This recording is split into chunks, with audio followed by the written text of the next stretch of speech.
In a quiet village, wrapped in morning mist and ancient whispers, there lived an old woman whose silver hair glimmered like moonlight, and whose eyes carried the calm of forgotten worlds.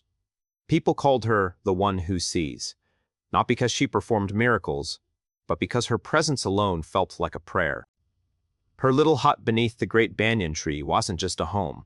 Villagers believed the tree itself protected her, its roots like veins of the earth, its branches like the arms of old spirits watching over her. Though she lived alone, she was never lonely. Every breeze that passed through the banyan leaves seemed to greet her by name.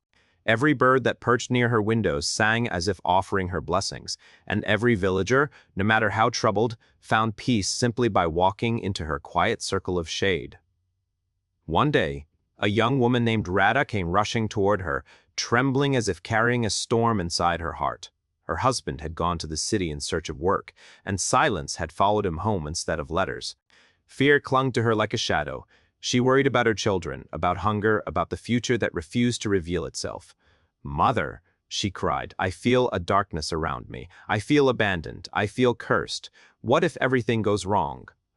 The old woman placed her palm gently over Radha's hand. Her touch was warm, steady, almost glowing. "Child," she whispered, "there are two worlds inside every human, the world of fear and the world of faith. Whichever one you feed becomes the world you live in." Radha shook her head, her voice breaking. "But how can I feed faith when everything around me looks hopeless?" The old woman closed her eyes for a moment, as though listening to something the wind was trying to say, and then spoke softly. "Let me tell you a story older than this village, older than these trees." She began her tale.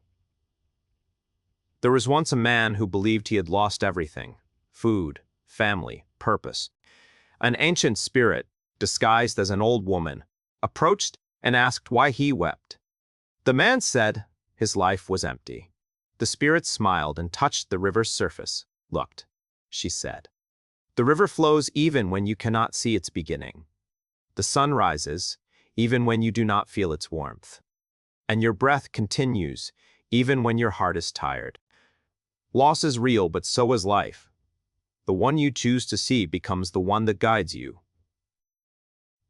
The man looked around, and what he thought was emptiness slowly became abundance. The river shimmered, the trees whispered, and something awakened within him. The sense that life was not against him, but waiting for him to notice it. The old woman turned to Radha. "Do you understand, child? Faith is not the belief that things will magically fix themselves. Faith is the quiet knowing that the universe has not forgotten you. When your thoughts rise, your path rises with them. When your spirit sinks, your blessings hide. Your mind is the gate. Your heart is the key." Radha listened as the breeze circled them, carrying a strange sense of peace she had felt in months. "So my thinking can change my fate?" she whispered. The old woman smiled, and for a moment, her face seemed illuminated by something otherworldly. "Yes, child. When you rise inside, life rises outside. When you speak hope, the unseen listens. When you choose light, even distant blessings begin to make their way toward you." From that day, Radha followed the old woman's wisdom. Every morning before sunrise, she lit a small lamp, whispered a single hopeful prayer, and reminded herself that light returns to those who call it. She cared for her children with new strength, worked with a steadier heart, and held on to faith even when doubt tried to return. Weeks later, a letter arrived. Her husband had found work, money was coming home, and he was returning soon. Radha ran to the banyan tree crying tears of joy. "Mother, it happened. Life changed." The old woman nodded calmly. "My child, life was always changing. You simply opened the door for it." Word spread through the village like a warm breeze. More people sought her wisdom, not for magic, not for fortune, but for understanding.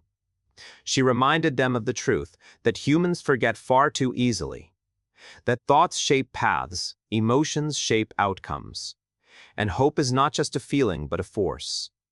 Villagers believed she carried ancient knowledge. Some said she could hear, others said she was visited by spirits in her dreams. But she always said the same thing: I'm only reminding you of what your soul already knows. Think with light, and life responds with light. Think with fear, and shadows grow. The power was never mine, it is yours. And so the village slowly changed, not through miracles, but through minds awakening, hearts studying, and spirits learning again how to trust the unseen.